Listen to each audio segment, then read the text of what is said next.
قرآن کے بارے میں جو وصیت، جو نصیحت اللہ تعالیٰ نے خود قرآن میں کی ہے وہ اتنی زیادہ ہیں کہ اگر ان تمام آیات کا میں احاطہ کرنے لگوں اور آپ صلی اللہ علیہ وسلم نے جتنی تاکید، جتنی سختی سے تاکید فرمائی، اگر میں ان سب کو بتاؤں تو 1 گھنٹہ سے زیادہ ان کو ریفرنس، ان سب کا ریفرنس دے کر کے صرف ترجمہ کرنے میں لگے گا۔ میں صرف یہاں پیش کرتا ہوں۔ ایک حدیث ہے، آپ صلی اللہ علیہ وسلم حجۃ الوداع کے بعد واپس تشریف لا رہے تھے تو غدیر خم کے موقع پر آپ صلی اللہ علیہ وسلم نے ایک خطبہ ارشاد فرمایا۔ ایک طویل حدیث ہے، اس پر ہم پھر کبھی ذکر کریں گے۔ حدیث میں آپ صلی اللہ علیہ وسلم نے فرمایا کہ لوگوں، میں بھی ایک انسان ہوں اور بہت قریب اللہ کا قاصد یعنی ملک الموت میرے پاس آ سکتا ہے اور میں اس کی دعوت کو قبول کر سکتا ہوں، یعنی کہ میں فوت ہو جاؤں گا۔ تو میرے بعد تم 2 چیزوں کو مضبوطی سے پکڑے رہنا۔ دیکھو، میں تمہارے درمیان 2 بھاری چیزیں چھوڑ کر جا رہا ہوں، جب تک تم ان چیزوں کو پکڑے رہو گے تم کبھی گمراہ نہیں ہوگے، کبھی گمراہ نہیں ہوگے، تمہاری گمراہی کا کوئی خطرہ نہیں رہے گا۔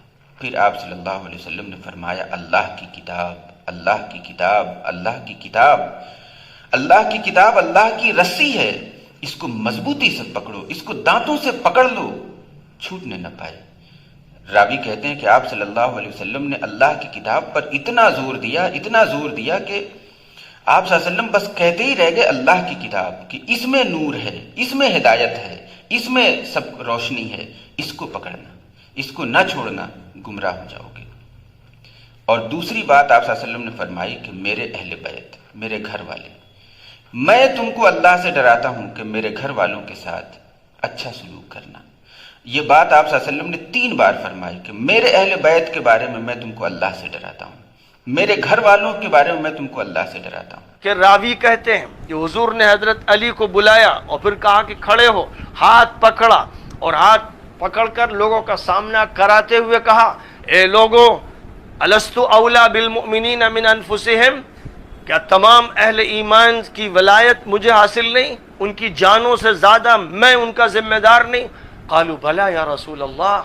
قالت سن لو، من کنت مولاہ فعلی مولاہ، میں جس کا ولی ہوں، میں جس کا مولا ہوں، علی اس کے مولا ہوں گے، اہل ایمان کے علی ولی ہوں گے، علی ولی المؤمنین من بعدی۔ فرمایا کہ یہ ان کا مقام ہے، اللہ کی طرف سے طے کیا گیا، اور فرمایا کہ من عادى علیا فقد عادانی، علی سے جو دشمنی کرے گا وہ میرا دشمن ہوگا۔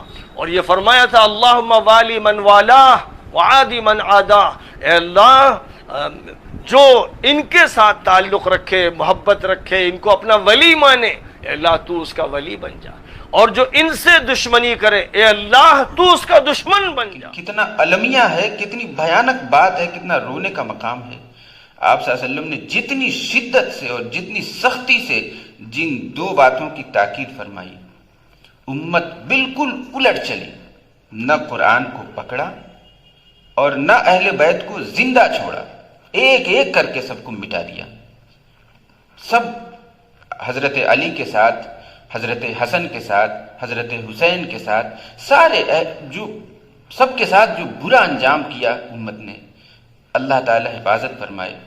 اللہ کے نبی نے فرمایا، من کنت مولاہ فعلی مولاہ، جس کا میں مولا ہوں علی اس کا مولا ہے۔ اور یہاں مولا سے مراد دوست نہیں ہے، یہ ہم دوست کا ترجمہ کرتے ہیں، آقا، سردار، جس کا میں سردار ہوں علی اس کے سردار ہیں۔ اس کے پیچھے ایک کافی پس منظر میں بہت سی چیزیں ہیں، ان کی صفائی کرنے کے لیے میرے نبی نے غدیر خم پر یہ حدیث بیان فرمائی خطبے میں کہ جس کا میں مولا ہوں اس کا علی مولا ہے۔ تو یہ چند دن پہلے مجھے خیال آیا کہ ہمیں حضرت علی نہیں کہنا چاہیے، ہمیں مولا علی کہنا چاہیے، کہ میرے نبی ہمیں ان کو ہمارا مولا بنا کے گئے ہیں۔ ہم سمجھتے ہیں صرف یہ شیعہ کہتے ہیں مولا علی، وہ صحیح کہتے ہیں، من کنت مولاہ فعلی مولاہ۔ آپ سب کے چہروں پہ میں حیرانی دیکھ رہا ہوں، حالانکہ میں آپ کو صحیح حدیث پیش کر رہا ہوں، من کنت مولاہ فعلی مولاہ، جس کا میں مولا ہوں علی اس کا مولا ہے۔ تو میں اب حضرت علی نہیں کہتا، میں کہتا ہوں مولا علی، کہ ان کا حق ہے۔ اور آج ہمارا حال یہ ہے کہ جب ہم اہل بیت کی بات کرتے ہیں تو ایسا پروپیگنڈا کر رکھا ہے لوگوں نے کہ جب علی کی بات کیجئے، فاطمہ کی بات کیجئے، حسن اور حسین کی بات کیجئے، حضور کے گھرانے کی بات کیجئے، تو لوگ کہتے ہیں یہ تو شیعہ والی بات ہے۔ اور حدیث غدیر خم، اس کو اس طرح سے لوگوں نے پیش کیا کہ یہ تو شیعوں کی حدیث ہے، شیعوں کی گڑھی ہوئی حدیث ہے۔ یہ دھوکہ دیا گیا، مغالطہ دیا گیا، جھوٹ بولا گیا، اور اہل سنت کو یہ سمجھایا گیا کہ یہ شیعوں کی گڑھی ہوئی حدیث ہے۔ اب بتائیے، سیوطی شیعہ تھے، ابن حجر شیعہ تھے، ذہبی شیعہ تھے، اور حاکم نیشاپوری شیعہ تھے، اور نسائی شیعہ تھے، سب شیعہ ہی تھے۔ اگر یہ سب شیعہ تھے تو اے اہل سنت تم بھی شیعہ بن جاؤ۔ اگر یہ شیعہ تھے تو تم بھی شیعہ بن جاؤ تو تمہاری بھی آخرت بن جائے گی۔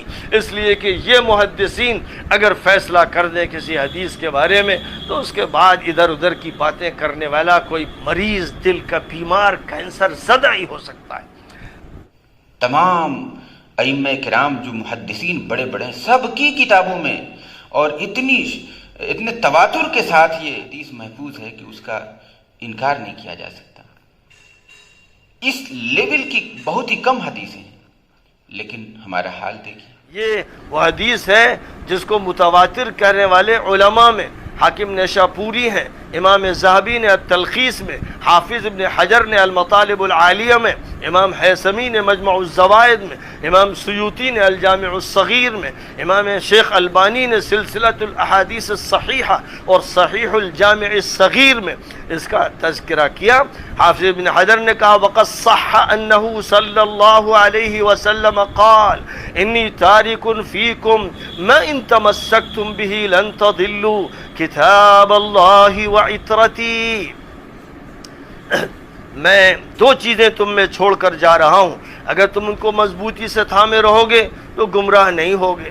یہ حدیث مسلم میں ہے، ترمذی میں، دارمی میں، بیہقی میں، مسند احمد میں، حاکم نیشاپوری کی مستدرک میں، نسائی کی سنن کبریٰ میں، نسائی کے خصائص امیر المؤمنین میں، البانی کی کتابوں میں، ابن حجر نے الصواعق المحرقہ میں اور المطالب العالیہ میں، اور اسی طرح ابن الاثیر نے اسد الغابہ میں، اور جامع الاصول میں، ابن کثیر نے البدایہ والنہایہ میں، اور پھر السیرہ النبویہ میں، اور تفسیر ابن کثیر میں، ابن سعد نے الطبقات الکبریٰ میں، ابن عساکر نے منتخب التاریخ میں، اور ابن حزم نے الاحکام میں، ابن منظور نے لسان العرب میں، ابن ابی شیبہ نے مصنف میں، اور ابن مخلد قرطبی نے مارویہ فی الحوض میں، ابن خزیمہ نے صحیح ابن خزیمہ میں، اور کتنے نام ذکر کیے جائیں۔ خیال ہے کہ ہم اہل البیت کے حق میں بڑی کوتاہی کرتے ہیں، بہت کوتاہی کرتے ہیں۔ ہم اللہ کے نبی کی اولاد کے تذکرے نہیں کرتے، اس سے ان سے محبت کی گرمی بھی نہیں پیدا ہوتی۔ تم میری اولاد کی برائیاں میرے سامنے شروع کر دو تو تم مجھے اچھے لگو گے، اور میرے سامنے آ کر میری اولاد کی تم تعریف شروع کر دو، چاہے مجھے پتہ بھی ہو جھوٹی تعریف کرنا، تو بھی میرا دل خوش ہو جائے گا۔ تو ہم نے نا اللہ کے نبی کے گھرانے کے بارے میں بہت کوتاہی کی ہے، بہت کوتاہی کی۔ تو تم سنتے رہتے ہو، میرے ہر بیان میں اہل بیت کا تذکرہ ہوتا ہے، اور یہ میرا ایمان ہے کہ یہ میری بخشش کا بہت بڑا وسیلہ ہے اگر اللہ کے ہاں قبول ہو۔ ریاکاری میں مردود ہو گیا تو وہ تو الگ بات ہے، اور جو اس کا ہر فیصلہ حق ہے، لیکن اگر میرے اللہ نے قبول فرمایا تو میرے بیانوں میں میری سب سے بڑی متاع میرے نبی کے گھر کا تذکرہ ہے۔ میں اس سے اندر کی محبت سے بھر کے کرتا ہوں، اور اپنی کوتاہی پر اور امت کی کوتاہی پر استغفار کرتا ہوں کہ ہم نے اپنے نبی کی اولاد بلانا تو کیا ہے، 60 سال میں کیا کر دیا، ذبح کر کے رکھ دیا۔ مجھے حیرت ہوتی ہے کہ نبی کا نواسہ ہو اور ادھر سارے نامراد سور قسم کے انسان ہوں، اور پھر ان کے پیچھے لگ کے نبی کے نواسے کو ذبح کر دیا جائے، کچھ سمجھ میں نہیں آتی۔ شاید اللہ ان کے عالی شان مقام طے کر چکا تھا۔ جب وہ سب ساتھیوں نے کہا نا کہ آپ واپس چلیں، وہاں ابن زیاد آ چکا ہے، واپس چلیں، تو فرمایا کہ نہیں مجھے جانا ہے۔ ان کا تم موت دیکھ رہے ہو، کیوں جا رہے ہو؟ کہا مجھے میرے اللہ کے نبی خواب میں ملے ہیں انہوں نے مجھے کچھ بات فرمائی ہے، لہٰذا مجھے جانا ہی جانا ہے۔